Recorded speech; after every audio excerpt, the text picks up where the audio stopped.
Hey, what's up, YouTube, and welcome back to Coffee Shop Chatter. I'm Mr. Controversy. So today I'm gonna be talking about this Tren de Aragua, whatever their name is, TDA or whatever they call them. They're pretty much like the MS-13 on steroids. Here in Texas, according to Governor Abbott, they have been labeled as terrorists, meaning if they get arrested, they go into jail. There will be no catch and release like they do in these other states. New York. Um, So you already know they're taking over apartments in Chicago. They terrorizing New York. They just knocking them over the head. And now on the chopping block is Chicago. But Chicago's gang has a, which is the disciples that they have there. They actually have an issue with these guys coming in there trying to take over their territory, or which they consider their territory, even though they don't own shit. But that's just the mindset of people.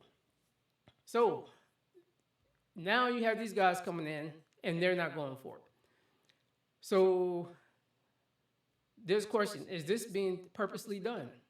I think it is. If you look at the states in which all this BS is happening, Democratic states.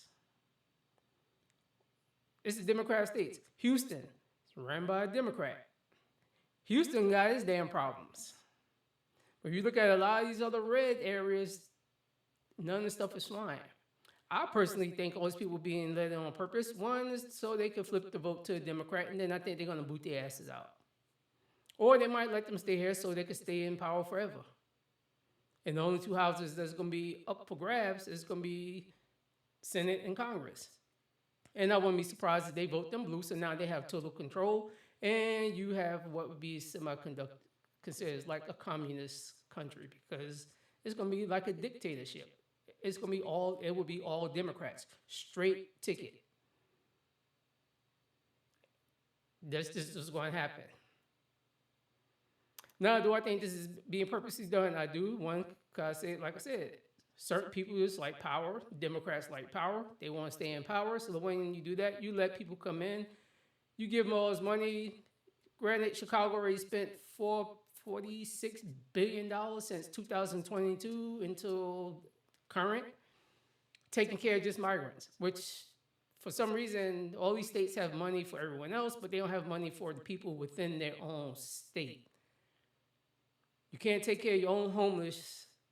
You can't take these old apartment buildings and restructure them and then move in homeless people who can possibly be productive into your community and get jobs and stay for a little while, and then you push them out, and then you bring some notes. It's called reforming people. Kind of what you try to do to the people that's in jail, but then everyone knows when they get out, it's hard for them to get out of jail, because once it says, have you been in jail, or have you been a convicted felon? They check yes, and then that kills their possibility of getting a job.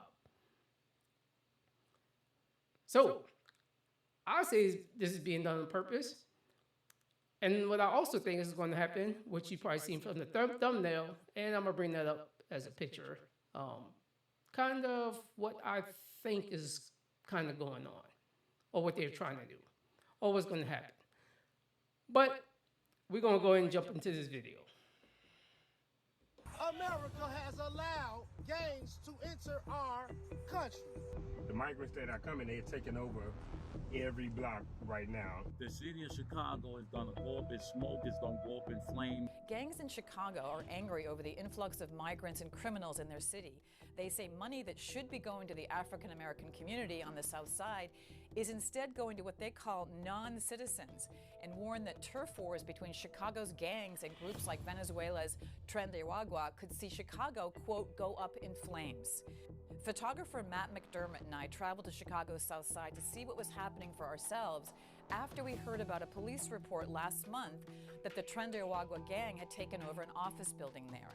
We spoke to a number of young, hardcore gang members, as well as gang elders who have retired from the life, and just regular citizens who are very much part of the community. And they're all furious at the estimated $500 million that's reportedly been funneled toward new migrants in Chicago since 2022. And they aren't happy either about what they say are Venezuelan criminal gangs that are leaving the shelters and spilling out into the South Side into abandoned buildings. I spoke to Tyrone Muhammad of Ex-Cons for Trump, who runs a street patrol and violence prevention program. He's gone straight since his days as an enforcer for the Gangster Disciples. And he said the situation is very tense on the South Side as turf battles between the local gangs and Venezuelan migrants heat up. It is impossible to release gang members and criminals into our country through the borders and broken walls and then infiltrate them in our community that's already impoverished, that's already broken, that's already disinvested. And when the black gangs, the leadership in the black gangs in Chicago get fed up with the illegalities and the criminal activity of these migrants or non-citizens, the city of Chicago is gonna go up in smoke, it's gonna go up in flame, and there's gonna be nothing that the National Guard or our government can do about it when the bloodshed hit the streets, blacks against migrants. Zach Massey did time in state prison with Tyrone Muhammad, although he's only 27. He's a leader on the streets and said he's disgusted by the money going to Venezuelan migrants at the expense, he says, of the African-American community. I finally actually talked to him on the translator app, and he told me all the things that he got going on, how they help him get a car, apartment, clothes, link. So it's just like, I just be looking at it like, they ain't got no Social Security number. Where they come from? He probably not even here legally. They get right here, they get quick housing, quick funding, food, they get cars with no license, they can't even read English and stuff like that. So they get all these perks when they get here, and we still here starving. So what we gonna do about it? Are y'all gonna listen to our cries? Corey Rogers was a Blackstone gang member for years. He drove us around the South Side and showed us areas where he said Tren de Aragua and other criminal gangs are setting up shop and what he called showing the flag, which means brandishing their weapons in front of like a housing project. The migrants that are coming, they're taking over every block right now in this area. Right now, you don't see them because they come out at night. They said they took this courtway over probably about last week. He said it was 100 Venezuelans standing out in the front right here. Terry, is it an abandoned building? How do they just take it over? They just, when you take over something, you just stand outside, and that's called showing the flag. What kind of guns Semi-automatics, anything you name, you're gonna see it on the street. These boys got so many big guns that if they're 150 pounds, the gun is bigger than them. I swear. But they know how to handle it, right? They know it. Tell me about the fact that they're criminals, right? This is a criminal element. These aren't just a bunch of Venezuelans that walked over the border and used to be gardeners back home, right? Right. They come from the gangland. They come from rougher gangs than us. One gang member who only gave his name as David on a particularly dangerous drug dealing corner on the South Side did not hold back when he talked about the influx of criminal gangs from other countries into Chicago. The real issue is that America has allowed gangs to enter our country. Gangs that they would consider terrorist groups that are formed here. We are terrorist groups if we're in a gang. They let terrorists in our country. The Reverend Corey Brooks also said to me he's disgusted with Democratic policies and said that Black Lives Matter, for example, has never reached out to help him or anyone else trying to improve conditions on the South Side. Chicago is a blue city, and Illinois is a blue state.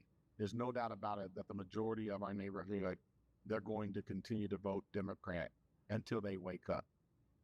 The good news is that there are a lot of people who are responding and waking up and saying, listen, we're not going to take this. We're not going to stand for this. We're going to vote differently.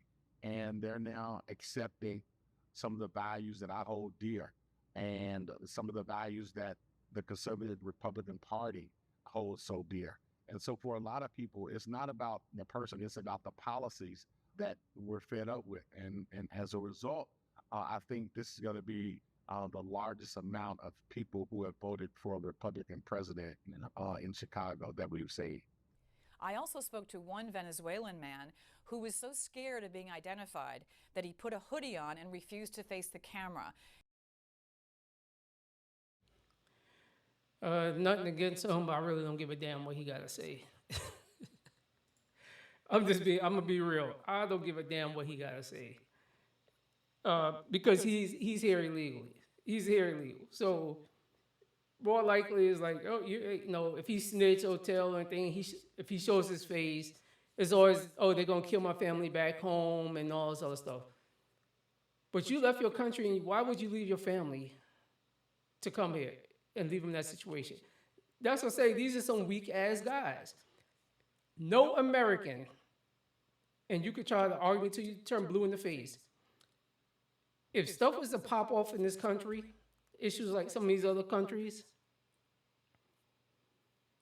you would see every man that actually got a pair, those who have weapons, they're gonna go in the street, they're gonna defend, pretty much, they're gonna defend this country. They're gonna fight for their rights. They're not gonna pack their shit up and try to run across the border and run to some other country or try to go somewhere else. That's not what they're gonna do. That shows the level of type of men that's in the US versus a bunch of these other countries. Because if you look at some of them where they're having issues, if they band together for one common cause, they can defeat it. But they're not built that way. So if something happened in the US, they're gonna fucking run. I'm gonna tell you that right now, so you might as well get ready for it. If you're looking for them to help, yeah, they're not helping. They're gonna do the same thing. They're gonna be like, oh, the US ain't what I thought it was.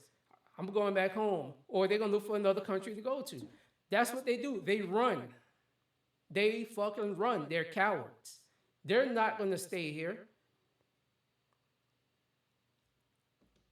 So, the thing when I say, and I think this is just my preference, do I think there may be a civil war in this country? We have another civil war in the US? I most certainly do, and here's why. If you look at the first Civil War, there was a cause, there was a reason. That cause, which I'm gonna call bullshit, you actually research history, they said it was because slavery, the North wanted to end slavery, the South wanted to keep it. Okay, you believe that fairy tale. So what's the common cause now? Illegal immigrants coming in, taking over our country. Illegal immigrants coming here, soaking up all our resources and our money. Illegal immigrants coming into the country, and now they are our fucking dependents, and we're getting nothing for it, but we're putting everything out. Illegal immigrants coming in, soaking up your health care, which is also, if you actually research it, it's even pushing veterans to the back of the line. Those are all facts. So you have all these people that come here, you have those that want to support them, and when you have this map is actually from the actual movie of Civil War. And I always say, people don't make movies for which they don't have intentions for things to come awry. And if you've ever seen the movie that ex-President Obama and his wife and them put out, which was Leave the World Behind, and then you watch Civil War, they actually overlap. But a lot of people don't pay attention to that.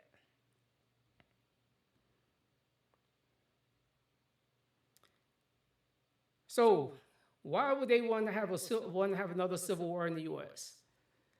It's so the government could take total control. There's chaos, which means I can now use the military. You will have martial law. But the problem you will have is how many soldiers in our military will actually follow those orders to go against their own citizens, their own family members, because that's what's going to be on their mind. How many citizens is going to be willing to fucking lay down for the government? A lot won't, especially those who strongly support Second Amendment. That's why you have people like Kamala Harris and a lot of them who be trying to do this buybacks to try to take up guns. Because if I take all your guns from you, I can pretty much do what I want, because how are you going to fight back? Hence is why our forefathers actually wrote, that's why the Second Amendment is there. to keep the government in check. Do I think, and like I say, do I think there'll be, eventually there's gonna be one. I hope it don't, but I see it going that way. Because people are always gonna get fed up. They're gonna get tired of all these gangs, Venezuela gangs. They're gonna get tired. People are already tired of the stuff with the illegal immigrants. Government's not doing nothing. The police won't do nothing. Your local government won't do nothing. And how many times have you seen the police say, "Oh, well, this is an asylum state. We can't do nothing," and they just letting these people go? People is going to get tired of hearing that damn excuse. And people is going to start taking law into their own hands. And that's when it's going to start. When I say I do research things, it's mostly history stuff. It's just, when you go to OCS, for those you know is Officer Candidate School, you get a big rundown on every war, whether it lasted 2 days to a week. Just like people don't know that the U.S. got their ass kicked down in Tallahassee by the Seminoles, trying to go into the swamps with their tow cannons and they on horseback. And they had to retreat because they were slaughtering them. A lot of people don't even know that. It's not even taught in school. But we have to learn because we have to learn terrain, there's all the crap, how to implement your military, how to do the offense and defense, all this other crap. But I foresee it happening because, like I said, I'm not doing research. So I like to go on gun websites just to see stuff that's being sold out that can't be bought. So I go to like cheapammo.com. I've gone to True Ammo, Palmetto. Those like my main three I like to just check. I look at the weapons that are being sold out, and I look at the ammo that's being sold out. And at one point, 5.56, some of you don't know, that's usually like your AR-15s. They were sold out for a long time. The price for it went up. If you want some, you literally had to go to gun shows and hope you can get some. Because people was buying by the cases. So you're talking about a couple hundred. Couple $100 for a couple cases of 5.56. 45, 50 cal, like, even now, I went on look the other day for 12 gauge buckshot, number 9, I think it was, sold out. I went to multiple things, sold out. I don't care whether you was trying to get Winchester or whoever, sold out. And I'd always click send me an email because I'm trying to see when they actually come back in stock for a lot of stuff. But if it did come down, most Americans ain't ready. Especially you little blue states like New York, Jersey, all them states. Some of you states that don't allow your people to own any guns. And if you do got one, it's probably illegal. What I call soft target states. Yeah. So this map is actually how I see it forming up. Texas has more than enough people. I mean, it is the largest state, but I mean, other than people coming here from California, most everybody has something in their house, more than likely. So I don't know, maybe I need to start buying it. Or maybe I already got it. I don't know. Maybe I need to buy me something. In case something pop off. But hey, I want to know what you folks think. Go ahead and like and comment. Hit the subscribe button. As always, I always say just hit the subscribe button. It's free. It ain't costing you nothing. YouTube ain't charging. I ain't charging. So it ain't nothing but one click. But that's all I got. I just just let me know what you think about what's going on with, the gang is coming, being let in, all these illegal immigrants being let in, or do you think it's being intentionally done, or it's just by happenstance? So, other than that, peace out.